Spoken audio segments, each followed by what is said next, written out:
My name is Channing, and I would like to turn your attention in the direction of history. Now, when someone proposes to talk about history for 7 minutes, you can be honest, I bet your reaction is something along the lines of this. And when you hear the word psychoanalysis, maybe you think of an image like this. So we see a common denominator here.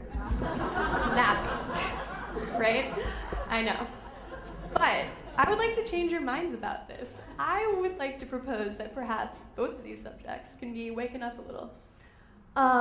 Woken up. When I think of history, I imagine revolutions. I imagine social unrest, people coming together, sharing experiences, and changing the world. And when I hear psychoanalysis, I think hysteria, crazy women, the emergence of the unconscious, and perhaps even a new way of understanding what it is to be human, of understanding the mind. Nietzsche urged us that it is the value of all morbid states that they show us under a magnifying glass certain states that are normal but not easily visible when normal. This is an idea that I think can be easily applied to both history and psychoanalysis. In the case of Freudian psychoanalysis, handsome man, I know, we can see from his model of psychoanalysis that the ego, which is our conscious waking selves, is not something separate from the id, the unconscious. It's actually a piece of the unconscious that rises up into our everyday lives. Sort of like the tip of an iceberg. So in the cases of hysteria, when we see abnormal behavior, this isn't something foreign. This is something repressed rising up out of our larger selves and into our everyday lives, a symptom of something deeper. So in this case, Freudian psychoanalysis, it's the job of the analyst, of Freud, to observe these symptoms and tell us maybe what the repressed ideas are under the surface. And I think that it is our job as readers of history, of perhaps historians, to look at history in the same way. So when we see symptoms like social unrest in the Prague Spring, 1968 Prague, we can look to these symptoms to see that there are actually underlying issues in society historically. We've all heard the term mass hysteria, and I think it's not a coincidence that this term hysteria from psychoanalysis is used to explain historical unrest. Specifically, there's a novel called The Guinea Pigs that was published in 1970, written by Ludwig Schulich in Prague. And it is a story of a man, our protagonist, who lives in a totalitarian state. He lives in Prague. And throughout the novel, his children have pet guinea pigs.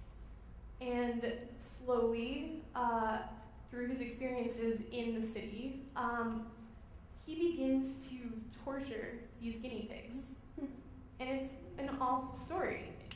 How can a man become something like this? How can he torture these cute little animals? And when you look at this guinea pig, you say, aw, because look at his face. He is cute.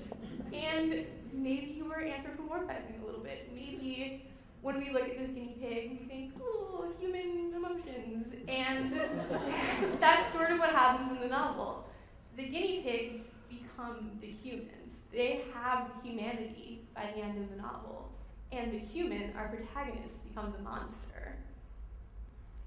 And this is a symptom of a totalitarian regime. This is a symptom of what's happening in Prague Spring, 1970. It's been said that there is no more horrible fable of alienation than this. And it's especially interesting in this novel because the author, Ludwig Schulich, actually had a hand in the history of this time. In 1968, Schulich wrote the 2,000-word Manifesto, a document, 2,000 words, which belonged to workers, farmers, officials, artists, and to everyone. This was a document that was meant to change the government in Prague. It was meant to make things better. But in fact, it was so progressive that it has been said that it probably caused the Soviet government coming in and invading Prague, which made the situation much worse. And Schulich wrote this novel after that happened. In the novel, he says that writing is always some sort of expression of helplessness, or the product of a case of messed up nerves, disclosing complexes or bad conscience. The greater the literature, the greater the hysteria. Really, think it over. So I'd like you to think that over, and beyond that, part of this talk is really that I want you to be excited about history and about psychoanalysis, so that perhaps the next time a teacher proposes a history lecture, you look a little less like this, and maybe a little more like this. Thanks.